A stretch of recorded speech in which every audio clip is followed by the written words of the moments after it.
In the tradition that I come from, Unitarian Universalism, we organize our faith around that side of the worth of every person.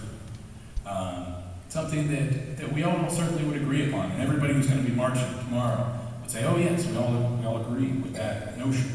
But it's something that we often forget to affirm, that we have worth as an individual. And that is a positive thing. It doesn't just mean that yes, we have some use. To really affirm the worth of a person is not to look at my sort of list of boxes here and say, well, do you fit into this box? Because we need lots of those demographic folks in our campaign here. Or do you fit into this category or that category?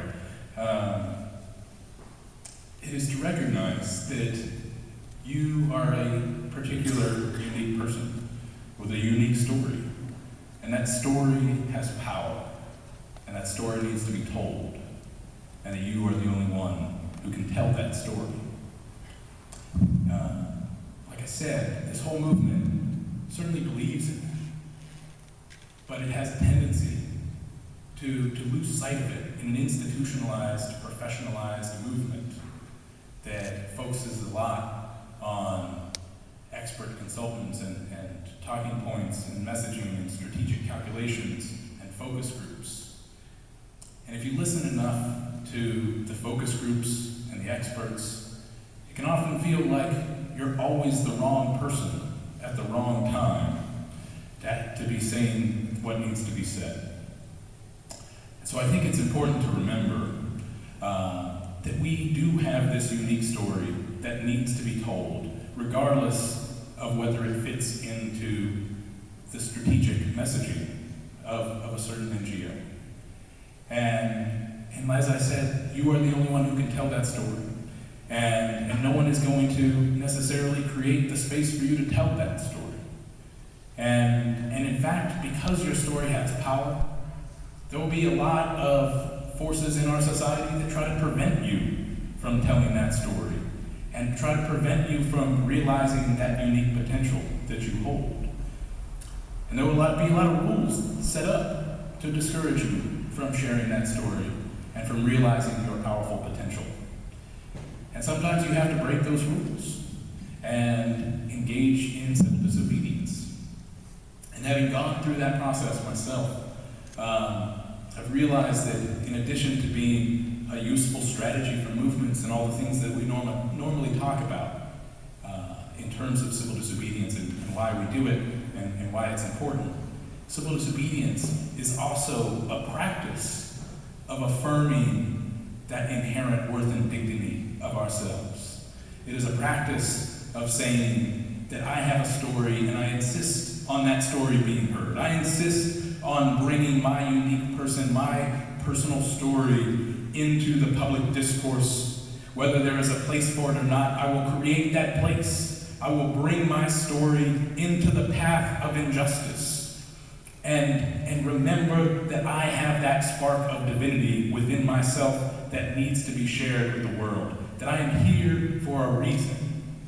The inherent notion in that principle of the inherent worth and dignity of every person is that we have a reason for being here. We have a reason for being who we are at this point in time.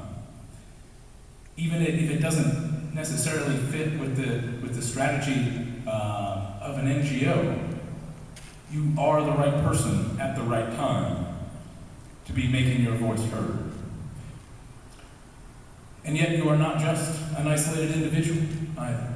You are also a part of something much bigger, deeply connected to something much bigger than yourself. The last of our 7 principles as Unitarian Universalists is that we affirm and promote respect for the interconnected web of all existence of which we are a part.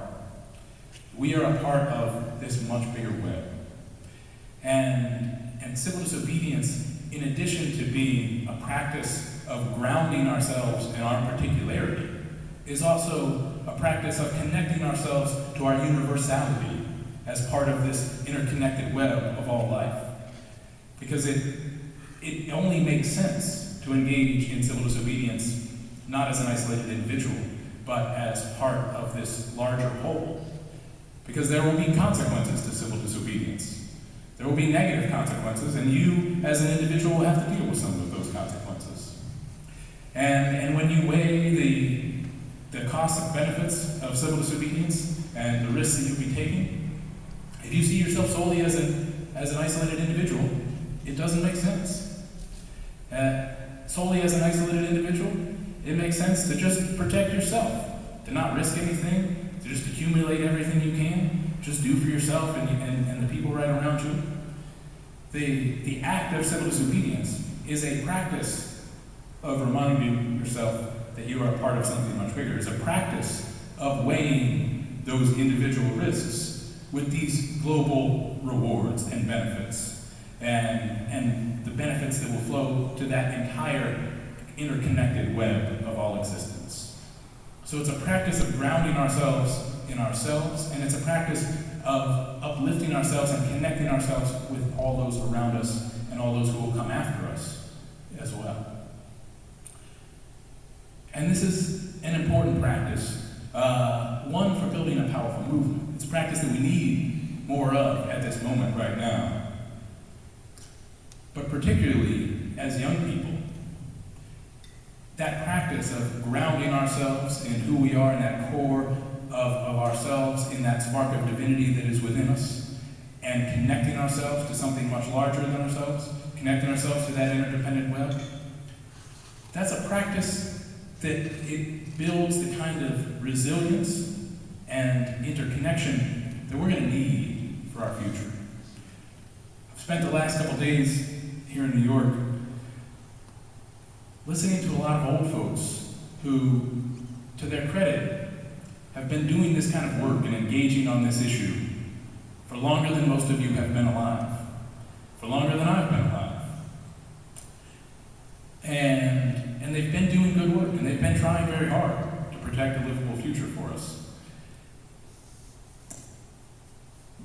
But they haven't necessarily noticed that it's not 1990 anymore. And climate change is no longer a threat that we have to avoid at some point in the future. But it's something that's upon us, something that we're dealing with now, and that we're going to have to keep dealing with more and more and more as our lives continue.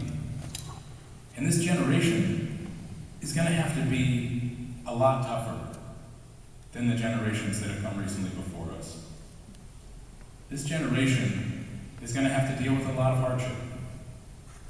And it's going to have to find a way to maintain our humanity as we navigate this period of chaotic and intense change.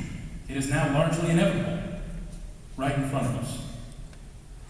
We're going to need a strength, a foundation on which we can stand as we navigate that path. We're going to need that grounding in ourselves and who we are, that we value enough to put that into the public discourse, and we're going to need each other in very real ways.